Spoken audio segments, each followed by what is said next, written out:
Vous cherchez quelqu'un, il me semble. Elle s'appelle Lorelai. Non-consentement oblige, c'est la guerre des petits papiers. Je suis Lorelai, bienvenue dans Esclave Horror Story, la sagesse du non-consentement. Ça sent d'où ce nom, Lorelai?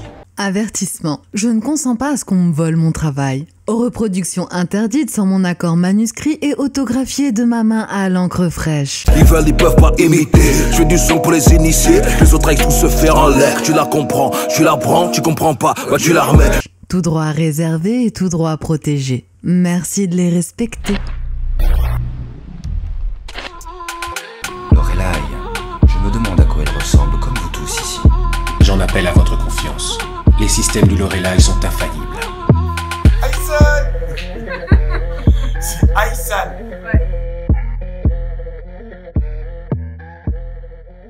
Il était une fois une bande de comploteurs qui complotaient contre les enfants d'Adam pour la déchéance de leurs âmes. Ces comploteurs étaient des fervents followers de l'influenceur numéro 1 dans le monde. J'ai nommé Iblis, Shaitan, le diable, celui qui ne sentira plus jamais l'odeur du paradis.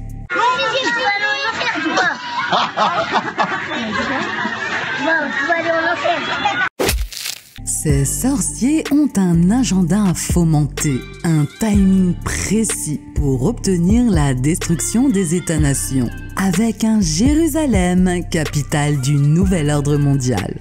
Dixit le prophète Jacques Attali. Et là, je te ramène une preuve du complot des comploteurs qui fomentent des complots contre nous. DMI. Oui, dans la franc-maçonnerie, le plan s'appelle DMI.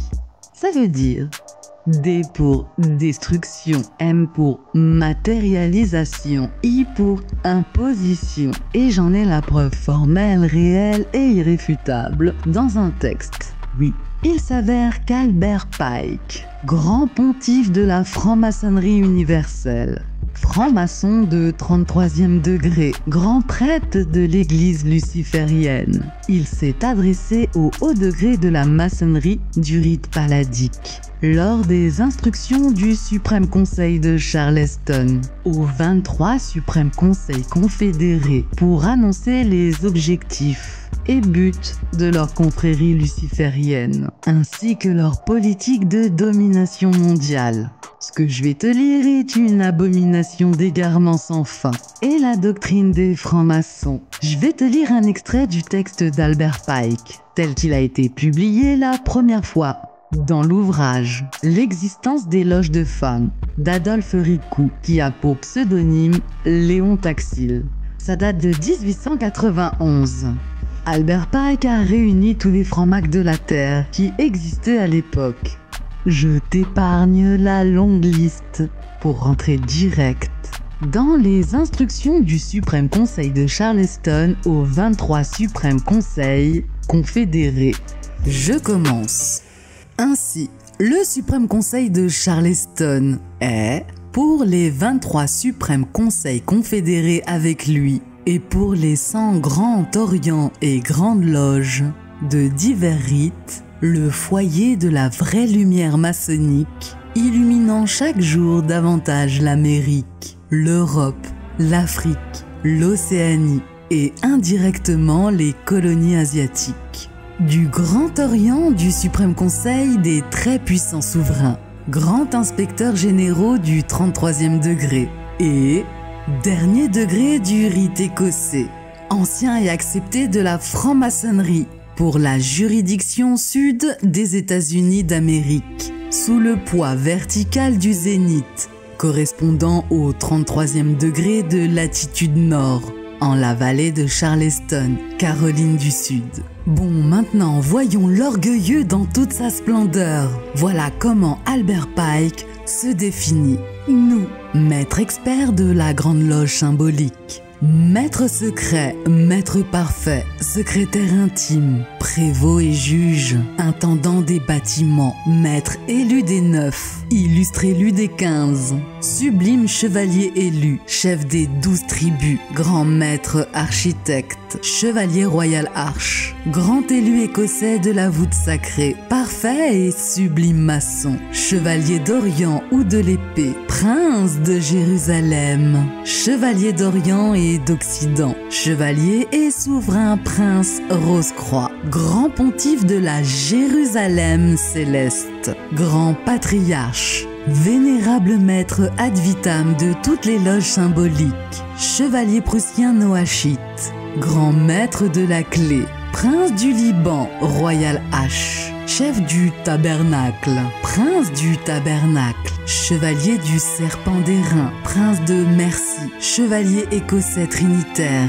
souverain commandeur du temple, chevalier du soleil, prince adepte, chevalier de Saint-André ou grand écossais de Saint-André d'Écosse, grand élu chevalier Kadosh, parfait initié, grand inspecteur, inquisiteur commandeur, très éclairé et sublime prince du royal secret, souverain grand inspecteur général, 33e et dernier degré, très puissant souverain commandeur, grand maître du suprême conseil de Charleston, premier suprême conseil du globe, grand maître conservateur du palladium sacré, souverain pontife de la franc-maçonnerie universelle.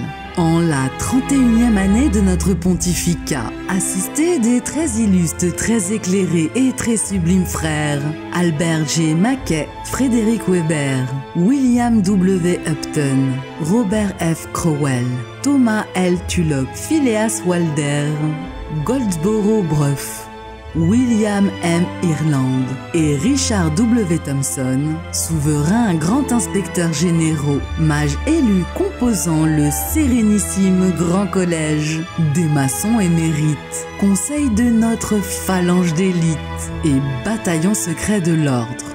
À tous les illustres souverains, grands inspecteurs généraux, membres des suprêmes conseils confédérés du rite écossais ancien accepté, et à tous les très illustres, vaillants et éclairés frères, dirigeant les grandes loges ou chefs secrets des grands orients des divers pays répandus sur la surface des 2 hémisphères, qui se présentent verront santé, stabilité, pouvoir, poursuivant notre œuvre avec plus d'énergie que jamais, malgré le poids des années.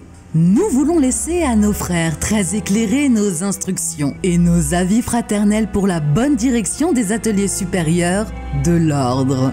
Dans la franc-maçonnerie, il est 2 devises. Ordo ab Chao, l'ordre par le chaos, qui est la devise divine du grand architecte de l'univers, Deus Mancet Jus, qui est la devise humaine des francs-maçons parvenus au haut grade.